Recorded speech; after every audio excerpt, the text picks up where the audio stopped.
The words hit me like a slap in the face, sharp and unexpected, as I balanced the tray of appetizers in my hands. "Look at this guy, probably fresh off the boat, thinking he can serve us real American food," the father sneered, his voice loud enough for the entire restaurant to hear. His family chuckled, their eyes flicking toward my name tag and the subtle hijab-like cap I wore under my uniform, a quiet nod to my faith. I froze for a second, my heart pounding with that familiar sting of being reduced to a stereotype, wondering what invisible line I'd crossed just by doing my job. But why me? What had I done to deserve this judgment before I'd even spoken a word? My name is Ahmed Khalil, and I've been working as a waiter at Bella Italia, a cozy Italian restaurant in suburban Chicago, for the past 3 years. It's not glamorous, but it's honest work that pays the bills and lets me send a little money back to my family in Jordan. I came to America 5 years ago on a student visa, dreaming of finishing my degree in business while immersing myself in a new culture. Instead, life threw curveballs. Visa extensions, part-time jobs, and the constant undercurrent of suspicion that comes with being a Muslim man in a post-9/11 world. I pray 5 times a day, quietly in the back room during breaks, finding solace in my faith amid the chaos. But that night, as I approached table 12 with a smile plastered on my face, I had no idea how a simple dinner service would test everything I believed in. It was a Friday evening, the restaurant buzzing with the weekend crowd. Families chattered over garlic bread, couples shared wine under the dim lights, and the aroma of fresh pasta and marinara sauce filled the air. I loved these shifts. They reminded me of the communal meals back home where food brought people together. But as I set down the calamari and bruschetta for the Thompson family, Mr. and Mrs. Thompson, their teenage daughter Emily, and young son Jake, I could feel the tension radiating from them like heat from an oven. "Excuse me, sir," Mr. Thompson said, his tone dripping with sarcasm as he eyed my beard. "You sure this isn't halal or something? We don't want any of that foreign stuff in our meal." His wife nodded, her lips pursed in disapproval, while Emily scrolled through her phone, smirking. Jake, maybe 10 years old, looked uncomfortable but said nothing. I swallowed hard, forcing my voice to stay steady. "Everything on our menu is prepared fresh, sir. No special alterations unless requested. Can I get you anything else?" He leaned back, crossing his arms. "Yeah, how about a waiter who speaks English without that accent? Or better yet, one who doesn't look like he's about to cause trouble." The words stung deeper than I wanted to admit. I'd worked hard on my English, practicing with podcasts and conversations, but traces of my Arabic roots lingered. In that moment, I felt small, invisible except for the parts of me they chose to hate. Why did my faith, my heritage, make me a target? I thought of the Quran's teachings on patience. "And be patient, for indeed Allah is with the patient." I bit my tongue, nodding politely. "I'll check on your entrees shortly." As I walked back to the kitchen, my mind raced. This wasn't the first time. There was the customer last month who refused service from me, muttering about terrorists in aprons. Or the group of friends who joked loudly about airport security whenever I passed. Each incident chipped away at my spirit, but I held on, reminding myself that dignity comes from within. My coworkers noticed. Maria, the hostess, shot me a sympathetic glance. "Ignore them, Ahmed. They're just ignorant." But ignorance hurts when it's aimed at you like a weapon. The Thompsons continued their commentary throughout the meal. When I brought their pasta dishes, spaghetti carbonara for Mr. Thompson, fettuccine alfredo for his wife, pizza for the kids, Mrs. Thompson wrinkled her nose. "Does this have any weird spices? You people always add stuff that ruins the flavor." "You people?" The phrase echoed in my head, lumping me with billions, as if we were all the same.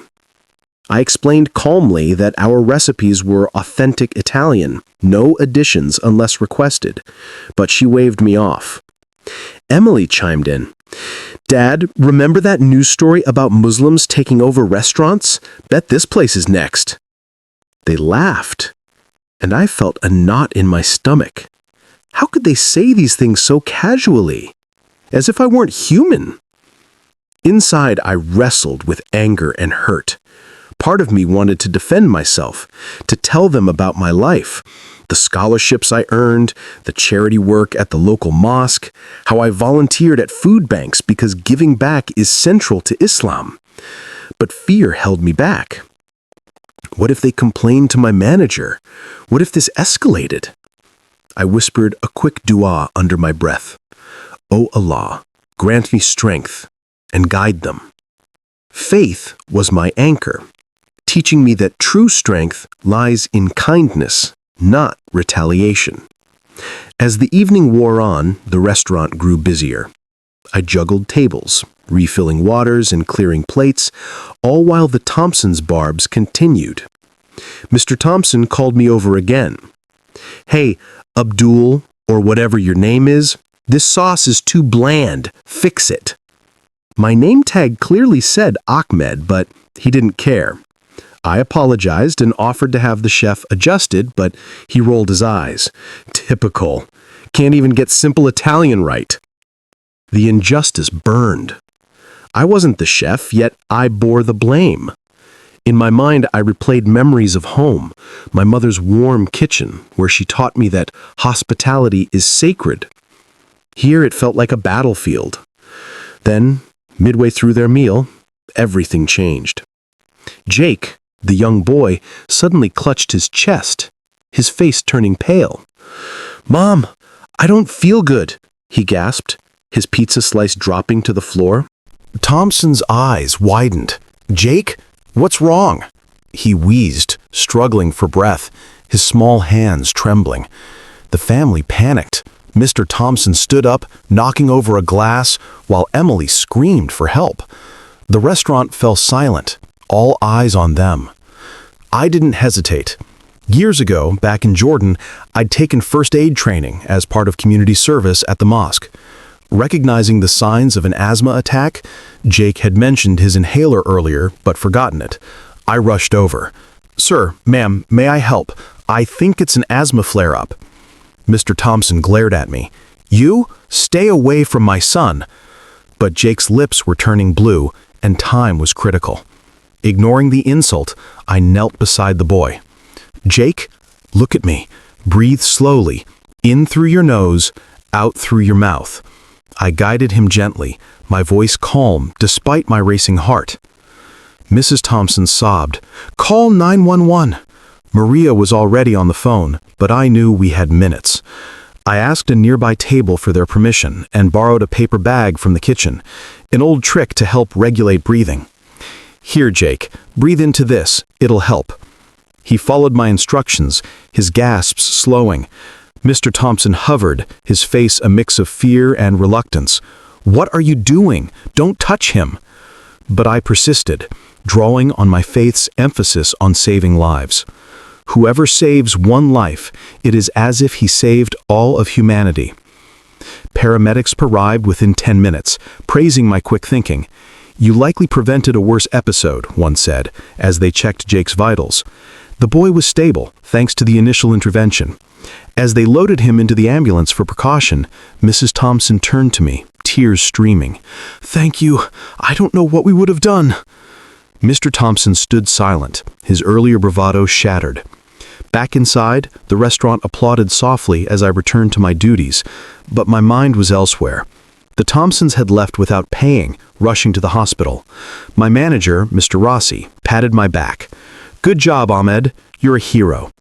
But heroism wasn't what I sought. It was simply the right thing. That night, after closing, I couldn't sleep. I prayed Maghrib and Isha, reflecting on the day's events. Why did it take a crisis for them to see me as human? The discrimination hurt, but responding with kindness felt empowering. The next day, I arrived for my shift, still processing. To my surprise, the Thompsons returned, Jake looking much better with his inhaler in hand. Mr. Thompson approached me hesitantly. "Ahmed, right? We owe you an apology and the bill from last night." His voice cracked, the arrogance gone. Mrs. Thompson added, "You saved our son. We're so sorry for how we treated you. We were wrong, terribly wrong." I paused, then smiled softly. Apology accepted. As for the bill, consider it on me. They stared in shock. "What? No, we can't." But I insisted. In my faith, we believe in forgiveness and generosity. Let this be a bridge. I covered their $150 tab from my tips, not for praise, but because it felt just. Mr. Thompson shook my hand, eyes misty. "You're a better man than I am." Emily hugged me, whispering, "Thank you for helping Jake." Jake grinned. "You're cool, Ahmed." As they left, the weight lifted from my shoulders. Word spread. Customers tipped extra, sharing stories of my actions. Mr. Rossi gave me a raise, calling me indispensable. But the real victory was internal. I'd proven that dignity and kindness triumph over hate. In a world quick to judge, I stood tall, guided by my faith. From that day, I walked with renewed purpose, knowing one act could change hearts. That incident reminded me of my journey. Growing up in Amman, Jordan, life was simple, but rich in community. My father, a teacher, instilled in me the values of Islam: compassion, honesty, perseverance.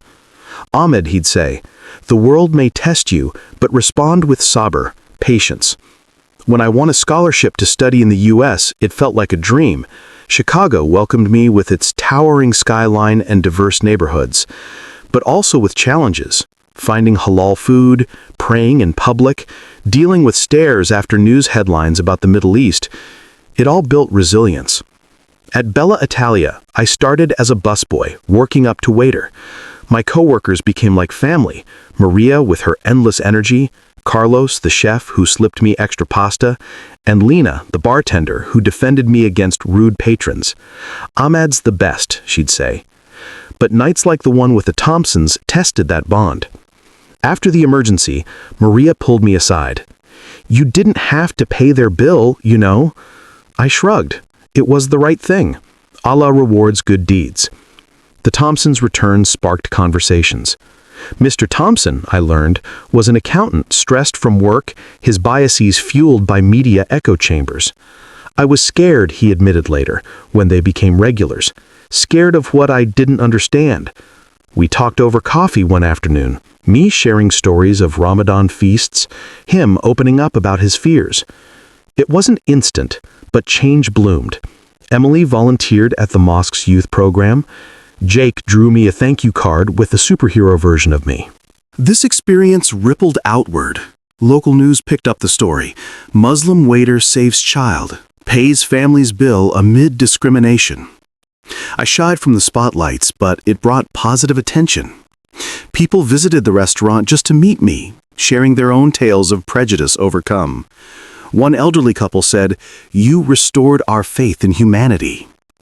My manager hosted interfaith dinners, fostering understanding. Personally, it healed old wounds. I called my parents that week, voice thick with emotion. "Baba, Mama, I faced hate but won with kindness." My father quoted the prophet, "The best among you are those who have the best manners." It affirmed my path. I finished my degree online, balancing shifts, dreaming of opening a halal Italian fusion spot, bridging cultures through food. Months later, on a quiet evening, the Thompsons dined again. Jake, fully recovered, chatted about school. As I served dessert, Mr. Thompson raised a glass. "To Ahmed, who taught us more than any book." I smiled, heart full. In proving them wrong, I'd proven something to myself. True strength is in mercy. Life continued. Busy shifts, prayers at dawn, friendships deepened. But that night remained a beacon, reminding me that even in darkness, light prevails. I am Ahmed Khalil, a Muslim, a waiter, a human, and that's enough.